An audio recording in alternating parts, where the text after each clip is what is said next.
Tu vas découvrir dans cette vidéo les formats de compétition que tu peux retrouver dans le pickleball amateur. Oui, au début, quand tu commences la compétition au pickleball, c'est souvent flou et pourtant ça change complètement ton expérience et ta façon d'aborder le tournoi suivant le format utilisé. Le dernier format est selon moi et les autres joueurs que j'ai rencontrés durant les différents tournois que j'ai fait, le meilleur format de jeu. Cette vidéo reste mon avis personnel mais aussi l'avis de 95% des joueurs avec lesquels je discute en tournoi. Et honnêtement, j'invite tous les organisateurs des futurs tournois de pickleball amateur à suivre ce format le plus possible pour attirer beaucoup de joueurs pickleball durant les tournois. Donc c'est parti, on commence avec le premier format.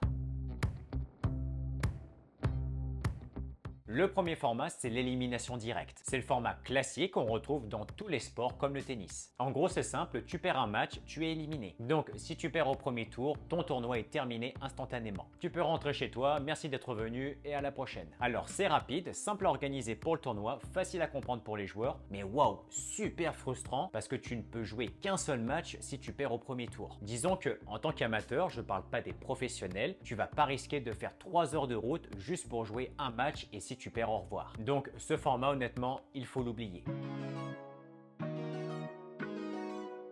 Ensuite, tu as le format double élimination. Ici, tu dois perdre 2 fois pour être éliminé du tournoi. En gros, si tu perds un match, tu descends dans un tableau de repêchage. Mais ce qui est bien, c'est que tu peux encore remonter jusqu'à la finale. Et pas de la finale du tableau de repêchage, non, mais bien de celui du tableau principal, donc tu peux gagner le tournoi même si tu as perdu une fois. C'est un format plus long à organiser, mais beaucoup plus juste et plus fun pour les joueurs amateurs. C'est moins dur mentalement de se dire que même si j'ai perdu mon match, je suis pas éliminé, j'ai encore toutes mes chances de gagner le tournoi. Et encore, ce format ne pourra pas attirer des joueurs qui viennent d'assez loin, je pense. C'est vrai, imagine tu perds ton premier match dans le tableau principal et ensuite dans le tableau repêchage, tu perds à nouveau dès le second match. Donc tu auras joué seulement 2 matchs, ce qui est mieux que le simple élimination, oui, mais ça reste frustrant et peut te mettre la pression. Ce format de compétition peut être intéressant pour les organisateurs, oui, mais seulement pour attirer des joueurs locaux. Je vois mal un joueur amateur faire 2 heures ou 3 heures de route pour seulement 2 matchs maximum, puis rentrer chez lui s'il a perdu les 2 d'entrée. Après, libre à toi si tu veux le faire évidemment. Avant de continuer, je suis sponsorisé par la marque américaine Engage Pickleball qui existe depuis plus de 10 ans aux États-Unis, donc ceux qui ont inventé le pickleball. Donc si tu recherches des raquettes de pickleball de qualité professionnelle comme celle-ci et surtout qui soient hyper accessibles niveau tarif, je t'invite à cliquer sur le premier lien qui se trouve en description de la vidéo. En plus, tu as le droit à moins 20% sur ta commande si tu viens de ma part. Tu as juste à mettre ce code que tu vois à l'écran et que je vais te mettre aussi en description de la vidéo que tu n'auras plus qu'à mettre dans la section code promo sur le site. Bref, on passe à la suite.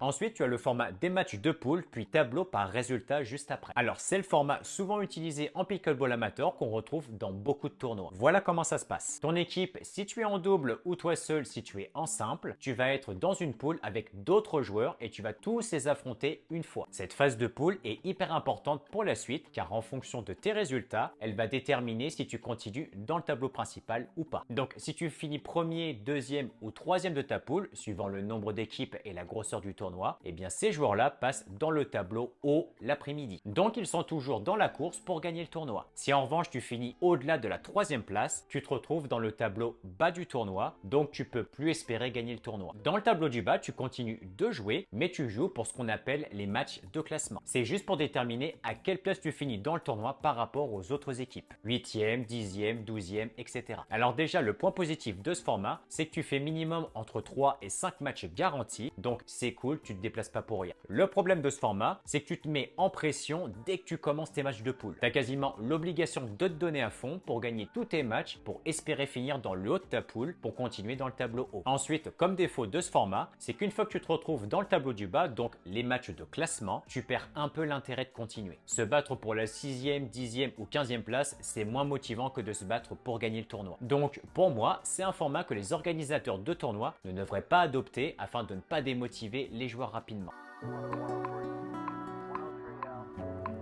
Ensuite, tu as le format des phases de poule plus élimination directe juste après. Alors, c'est un format aussi utilisé en pickleball amateur qu'on retrouve dans certains tournois. Voilà comment ça se passe. Ton équipe, si tu es en double et toi seul si tu es en simple, tu vas être dans une poule avec d'autres joueurs et tu vas tous les affronter une fois. Cette phase de poule sert simplement à te classer dans le tableau final par rapport à tes résultats. Tous les joueurs de chaque poule se retrouvent dans le tableau final. Personne n'est éliminé, peu importe leurs résultats. Ici, pas de tableau haut et pas de tableau bas. Une fois que le tableau final est prêt, donc après les les matchs de poule, tu joues à partir de là le prochain match en élimination directe jusqu'à la finale. Donc à partir de là, si tu perds, tu es éliminé du tournoi et il n'y a pas de tableau bas. Alors pourquoi c'est un format presque parfait et pourquoi les joueurs de pickleball amateur l'apprécient? Déjà, suivant le nombre d'équipes par poule, tu es assuré de faire entre 3 et 5 matchs sans être éliminé de la compétition encore une fois. Mais le mieux dans ce format, c'est que si tu perds tous tes matchs pendant la phase de poule, tu es assuré d'être dans le tableau final pour le titre, quoi qu'il arrive, et ça c'est cool. Ça te permet de te mettre tranquillement, mentalement et physiquement dans le tournoi sans pression durant tes matchs de poule. Je trouve que c'est un format qui encourage déjà plus de joueurs à venir de loin pour faire ce type de tournoi. Et généralement, le tournoi commence à 8h ou 9h le matin, pause déjeuner le midi avec tous les joueurs de la compétition, reprise des matchs vers 14h et la compétition se termine entre 17 et 19h. Donc tu passes une super journée de compétition pickleball, tu fais beaucoup de social et en plus tu as entre 4 et 5 matchs garantis dans la journée, donc c'est génial. Mais voici le dernier format de compétition qui pour moi est le meilleur et celui que je préfère et tous les autres joueurs avec lesquels j'ai discuté sont aussi d'accord.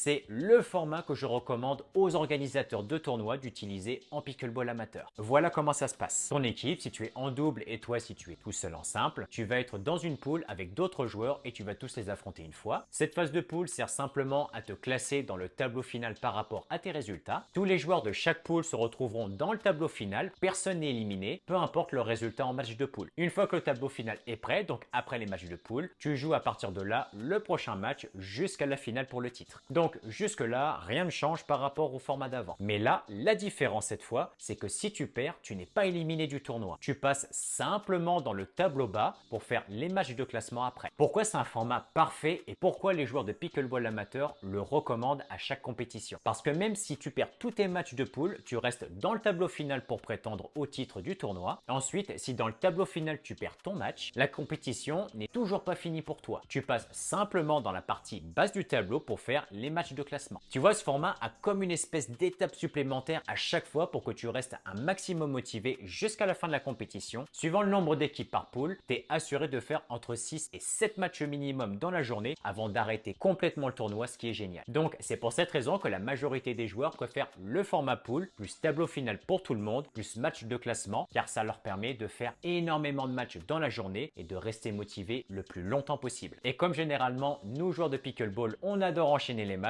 c'est un format parfait. Après, je sais pas, dis-moi en commentaire quel format tu préfères toi personnellement et pourquoi, ça m'intéresse. Si justement tu veux te lancer au pickleball en compétition, tu vas avoir besoin de créer ton compte DUPR. Pour ça, je t'ai fait une vidéo tutoriel ultra complète étape par étape pour t'expliquer comment créer ton compte DUPR en 2 minutes. Je te retrouve tout de suite.